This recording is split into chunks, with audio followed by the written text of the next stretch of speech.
Action. Assalamualaikum warahmatullahi wabarakatuh. Puji syukur atas kehadiran Allah yang mana hari ini kita bisa berkumpul di tempat yang berbahagia ini. Salawat berserta salam tidak pula kita sampaikan Nabi besar Nabi Muhammad SAW. Terima kasih Bapak Ibu Guru yang telah hadir. Hari ini ada Bapak Satria Pratama sebagai guru penggerak angkatan 8 akan mempresentasikan bertema budaya positif. Saya kepada Pak Satria, saya persilahkan untuk mempresentasikan budaya positif. Terima kasih, saya serahkan ke Pak Satria Pratama. Assalamualaikum warahmatullahi wabarakatuh. Selamat siang Bapak Ibu semua. Apa kabar Bapak Ibu? Alhamdulillah semuanya dalam keadaan sehat. Terima kasih saya ucapkan kepada Pak Adianto selaku moderator pada kegiatan kali ini, yaitu kegiatan implementasi budaya positif yang ada di lingkungan sekolah. Perkenalkan, nama saya Satria Pratama. Saya merupakan calon guru penggerak angkatan 8 instansi SLB Negeri Pembina Aceh Tamiang, ECGP dari Kabupaten Aceh Tamiang. Di sini saya seperti tadi saya katakan, saya akan mempresentasikan implementasi budaya positif yang ada di lingkungan sekolah. Di sini materinya itu adalah mencakup disiplin positif, nilai-nilai kebajikan universal, keyakinan kelas, kebutuhan dasar manusia, posisi kontrol, dan segitiga restitusi. Yang pertama yang akan dibahas yaitu budaya positif. Dari katanya saja positif, berarti segala sesuatu yang baik.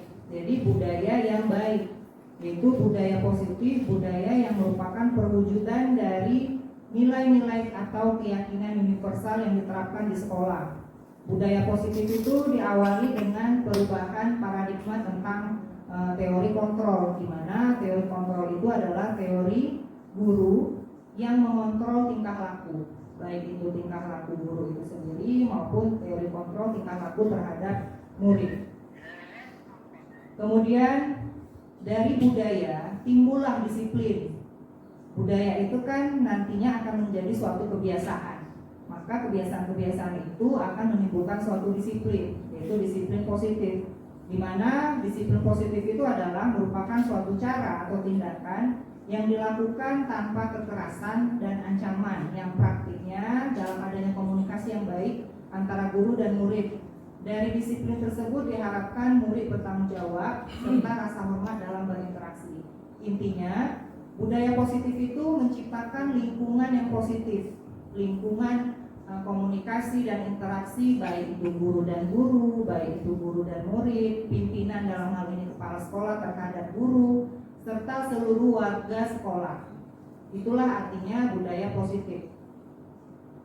Tadi dikatakan bahwasanya setelah budaya positif ada nilai-nilai kebajikan universal yang diharapkan dari disiplin positif, yaitu nilai-nilai kebajikan universal apa? Sesuai dengan profil pelajar Pancasila, yaitu nilai-nilai kebajikan tersebut beriman, bertakwa kepada Tuhan Yang Maha Esa, dan berakhlak mulia, kemudian berkebinekaan global, gotong royong, mandiri, bernalar kritis, dan kreatif.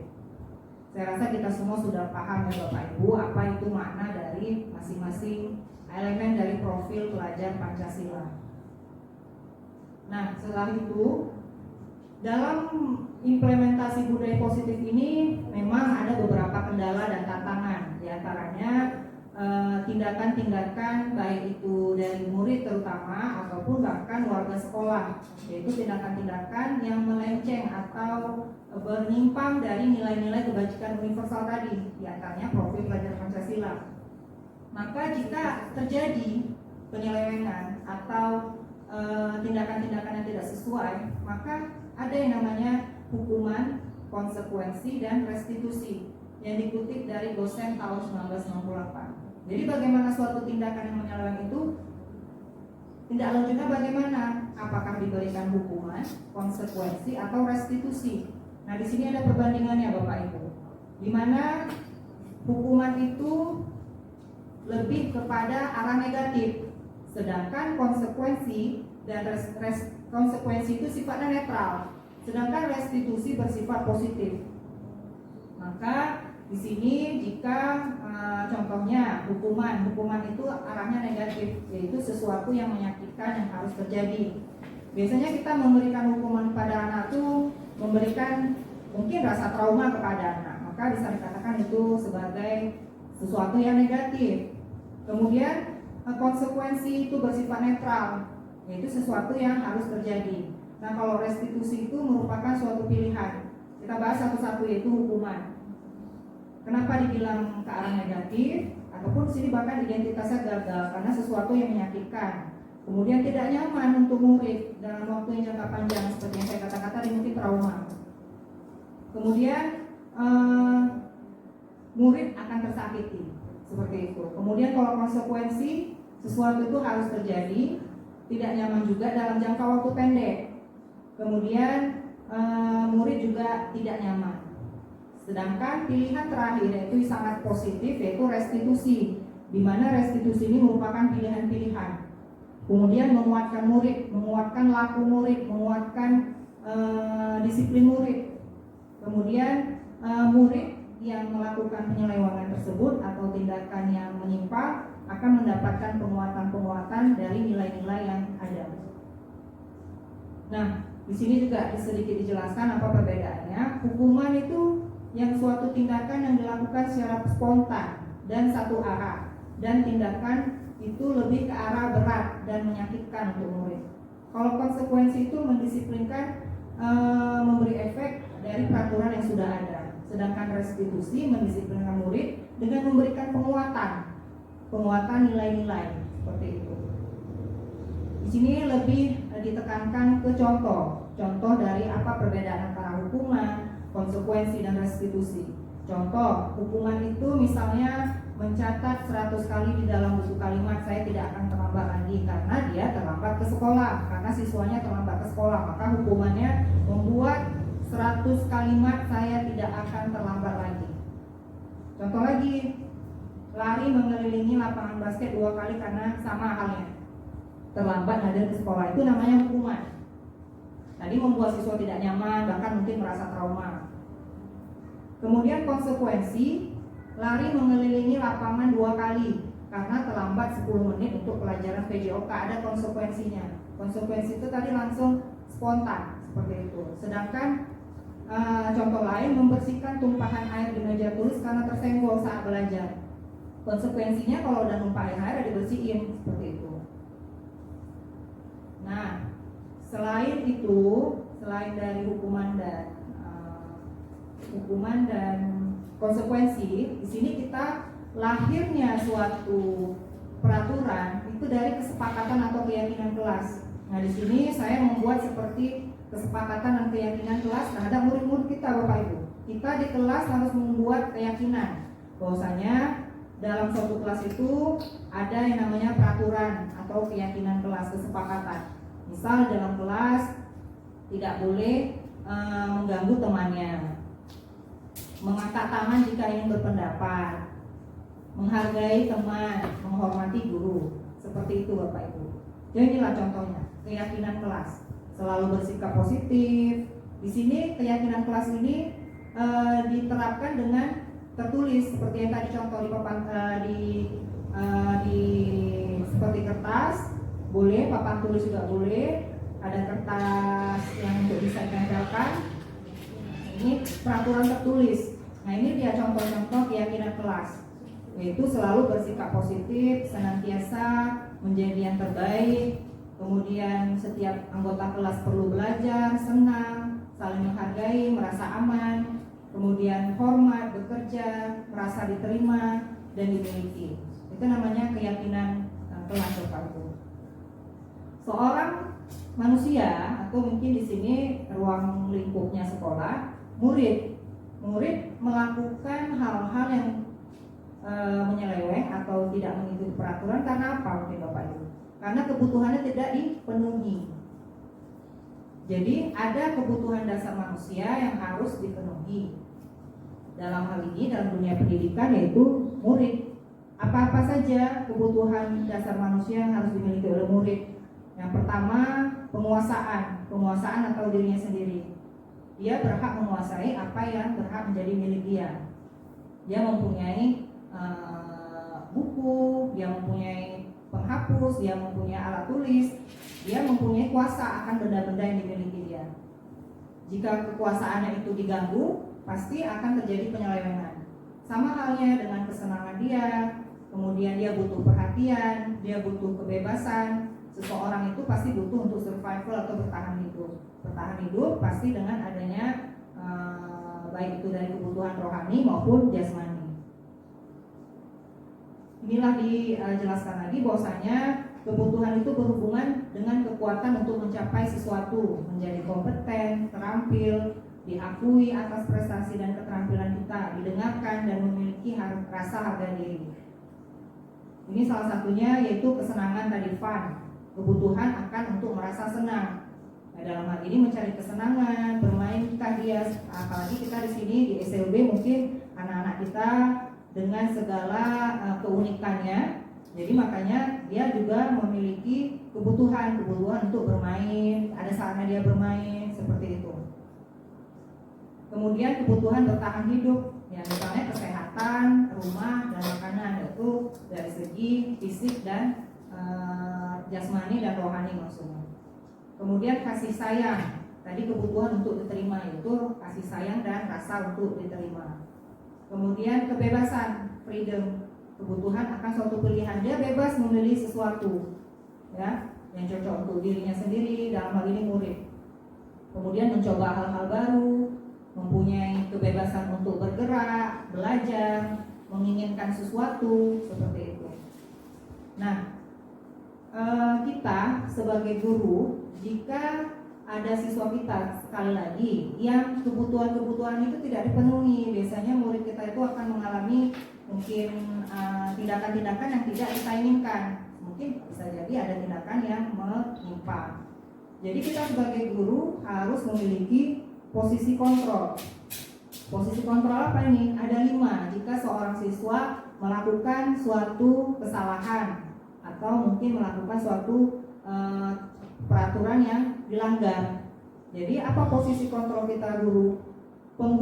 Sebagai penghukum, sebagai teman, sebagai manajer, pemantau dan pembuat merasa bersalah. Oke, kita jelaskan di sini ya. Sebagai penghukum, biasanya di sini kita kalau menghukum itu udah jelas Bapak Ibu ya, menggunakan paling di antara 2, hukuman fisik dan hukuman verbal. Ya, seperti tadi, contohnya dihukum karena terlambat seperti itu, disuruh lari mengelilingi lapangan. Nah, di sini contohnya patuhi aturan saya atau awas, kamu selalu saja berbuat salah seperti itu. Pasti selalu yang terakhir selesai, misalnya gitu. Itu karena siswa melakukan suatu tindakan yang melanggar, maka kita sebagai guru posisinya sebagai penghukum, memberi hukuman. Kemudian membuat merasa bersalah. Contohnya misalkan supaya anak udah berbuat salah nih, nggak buat PR misalnya. Di situ dibuat kata-kata misalnya, berapa kali Bapak harus memberitahu kamu ya, kenapa nggak dibuat PR-nya? Gimana kalau orang tua kamu tahu kalau berbuat begini nggak buat PR? Gimana kalau misalkan orang tua kamu itu tahu kalau kamu itu di sekolah tuh malas-malasan? Itu kan membuat siswa jadi merasa bersalah kalau kita menggunakan kata-kata tersebut. Beda halnya dengan tadi membuat siswa dihukum. Jadi fungsi kontrol guru itu ada yang menjadi penghukum, ada yang membuat siswa itu merasa bersalah dengan pemilihan kata-kata. Kemudian teman, ada yang berfungsi sebagai teman. Nah, jadi contohnya itu misalnya ya kita merasa bahwasanya diri kita itu teman bagi murid kita. Nah, bahkan kalau bisa ada murid yang mengatakan bahwasanya ini bapak ini enak ya, ibu ini enak. Jadi kayak teman ngobrol, enak untuk curhat seperti itu. Kemudian sebagai pemantau, ya. Kemudian sebagai pemantau, memantau itu berarti mengawasi. Jadi posisi pemantau berdasarkan peraturan-peraturan dari konsekuensi. Misal, kalau pemantau ini lebih bernada datar biasanya. Misal udah berbuat salah, tadi ngapain seperti itu, atau apa yang telah kamu lakukan tadi, seperti itu. Tahu sanksi atau konsekuensinya apa kalau udah membuat kesalahan. Nah itu biasanya pemantau itu nadanya netral Bapak Ibu. Nah yang terakhir, posisi sebagai manajer. Kalau posisi sebagai manajer itu biasanya kalau siswa sudah berbuat salah, pasti dia mengatakan sudah tahu peraturannya, bahwasanya di sekolah ini tidak boleh memakai sepatu selain berwarna hitam. Coba kamu pikirkan lagi, apakah kamu sudah mengerti apa peraturan di sini? Biasanya manajer seperti itu, Bapak Ibu. Nah, dari kelima fungsi kontrol guru itu, tadi kan sudah dibahas, ada hukuman, ada penghargaan, ada restitusi ya Bapak Ibu ya. Tadi hukuman dan penghargaan kita udah tahu, siswa yang melanggar kita hukum biasanya. Siswa yang berbuat kebaikan atau berprestasi kita berikan penghargaan biasanya. Nah, yang paling tepat itu biasanya segitiga restitusi. Ya, segitiga restitusi jika ada sesuatu hal yang dilakukan siswa yang tidak sesuai aturan. Yaitu apa itu segitiga restitusi? Yang pertama, menstabilkan identitas. Ya, misal ada siswa berbuat salah, ada siswa yang melanggar peraturan seperti terlambat datang, tidak tepat waktu. Jadi menstabilkan dulu identitas. Kita tanya dulu, misal Budi, kita tuh tahu Budi, setiap orang punya kesalahan. Kamu mungkin bukan satu-satunya yang pernah terlambat, mungkin kemarin sudah ada seperti itu. Jadi kita mengucapkan kalimat-kalimat tersebut pada menstabilkan identitas. Identitas muridnya kita stabilkan terlebih dahulu jika siswa melakukan kesalahan. Seperti yang tadi, ya setiap orang pernah melakukan kesalahan. Mungkin bukan kamu aja kali ini yang berbuat kesalahan. Kemarin sudah ada yang siswa yang terlambat. Sudah kita stabilkan identitasnya. Kemudian tindakan selanjutnya memvalidasi tindakan yang salah tadi. Ya, contoh, kan kamu udah terlambat nih datang ke sekolah. Kamu pasti punya alasan kan? Kenapa kamu bisa datang terlambat? Nah itu langkah kedua dari segitiga restitusi. Kemudian, adakah cara yang lebih efektif untuk mendapatkan apa yang kamu butuhkan? Misalnya dia kan butuh untuk datang lebih awal. Kita kasih pertanyaan, kira-kira terlambat ini kan tadi karena apa alasannya? Oh, misalnya karena sepeda motornya bocor bannya. Kan kita tanya, selain misalkan nunggu ban bocor, adakah alternatif lain? Misalnya seperti itu. Adakah cara yang lebih efektif?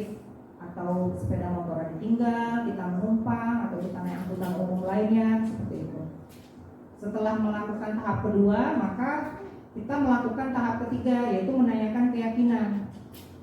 Nah, misalkan tadi tetap terlambat. Ingat kan, Budi atau Budi namanya misalkan, kita di kelas kan udah sepakat bahwasanya datang tepat waktu.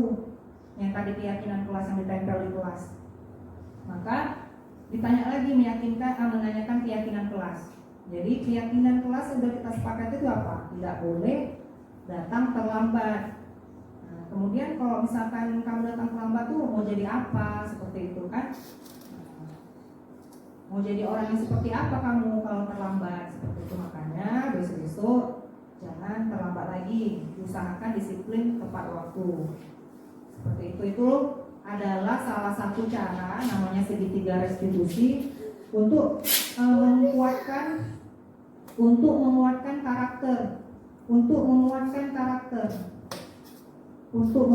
karakter dan nilai yang ada pada diri murid, seperti itu. Nah, disinilah maksud dari menstabilkan identitas, seperti yang tadi ajukan pertanyaan. Membuat kesalahan itu adalah wajar bagi setiap orang, karena namanya manusia. Manusia itu tidak ada yang sempurna. Kita bisa memperbaiki masalah ini. Itu namanya di segitiga restitusi itu tahap awalnya menstabilkan identitas. Kemudian validasi tindakan yang salah. Misalkan ada pertanyaan atau pernyataannya, kamu bukan melakukannya tanpa suatu alasan tertentu kan, misalnya seperti itu. Kemudian yang terakhir menanyakan keyakinan kelas tadi, nilai-nilai apa yang telah kita sepakati. Kita kan sudah sepakat bersama bahwasanya peraturan atau keyakinan kelas kita tidak boleh datang terlambat, seperti itu.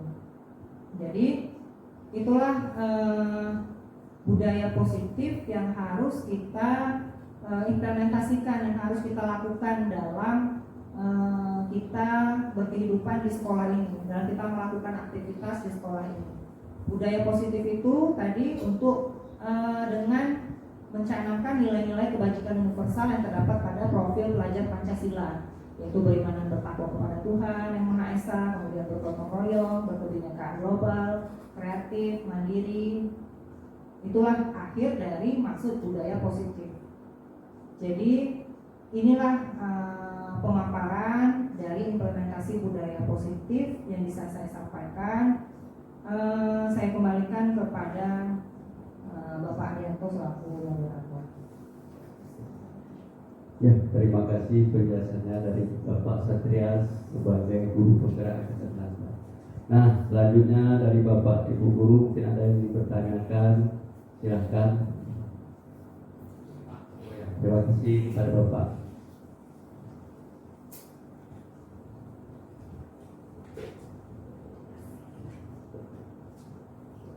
Assalamualaikum warahmatullahi wabarakatuh. Perkenalkan, nama saya Sudirman Laba. Di sini saya ingin menanyakan. Tadi Bapak menjelaskan ada 5 posisi guru sebagai kontrol, ya, fungsi kontrol guru. Jadi dari kelima ini kira-kira manakah yang paling sesuai diharapkan di sekolah dari 5 posisi kontrol guru ini? Apakah seperti penghukum, teman, manajer, pembuat merasa bersalah, dan pemantau? Sekian. Ya, terima kasih Pak Sudirman pertanyaannya. Nanti selanjutnya langsung dijawab oleh Pak Satrias sebagai guru penggerak angkatan 8. Terima kasih saya ucapkan kepada Pak Sudirman yang telah bertanya kepada saya perihal 5 fungsi kontrol guru. Jadi mana yang paling tepat ya Pak ya, mana yang paling sesuai dilakukan di sekolah. Ya, kita ketahui bersama ya Pak ya, kita di sini sekolahnya sekolah luar biasa. Ada perbedaan pasti ya Pak ya dengan sekolah di sekolah umum seperti itu. Kita dengan berbagai mungkin keunikan atau bahkan hambatan, mungkin ya hambatan. Kita di sini ada hambatan intelektual, hambatan fisik, hambatan emosional. Secara garis besar di SLB anak-anaknya mempunyai hambatan 3 itu di sekolah kita ini ya. Jadi jika ada siswa kita yang membuat suatu kesalahan, melakukan tindakan yang melanggar aturan keyakinan kelas tadi, maka fungsi kontrol mana yang sesuai? Saya rasa yang paling sesuai itu adalah tergantung dari masalah. Karena begini Bapak Ibu, kalau mungkin saya bilang semuanya, saya rasa masing-masing mempunyai fungsinya. Seperti itu. 5 fungsi kontrol ini masing-masing ada dampaknya, seperti itu. Dan kita sebagai guru di sekolah luar biasa ini mempunyai tindakan yang berbeda-beda kepada murid kita. Masing-masing murid itu pasti berbeda melakukan sebuah tindakan, apakah itu tindakan sebagai penghukum, sebagai teman. Namun pada hakikatnya yang paling terbaik itu yang dilakukan adalah implementasi dari segitiga restitusi. Jika seorang murid membuat suatu kesalahan atau pelanggaran dari aturan atau keyakinan kelas, kembali lagi ke segitiga restitusi. Karena segitiga restitusi itu tadi kan ada dampak negatif dan dampak positif serta netral tadi kan. Jika siswa melakukan suatu kesalahan, dampak negatifnya itu biasanya penghukum. Ya, kita ketahui bersama ya Bapak Ibu, hukuman itu biasanya membuat anak merasa tersakiti seperti itu. Tapi kadang kondisional di SLB ini hukuman juga bisa membuat anak berubah ke arah yang lebih baik. Makanya saya bilang mungkin karena kita di sini di sekolah luar biasa ya Bapak Ibu ya, disesuaikan dengan anak, disesuaikan dengan murid seperti itu. Walaupun pada akhirnya yang harus dilakukan guru itu adalah mengimplementasikan segitiga restitusi jika membuat suatu kesalahan atau jika melanggar aturan yang telah disepakati, jika melanggar keyakinan kelas yang telah disepakati. Dengan pertama yang menstabilkan identitasnya dengan menanyakan hal kesalahan tersebut, memvalidasi tindakan yang salah, dan terakhir kembali lagi ke peraturan atau keyakinan kelas.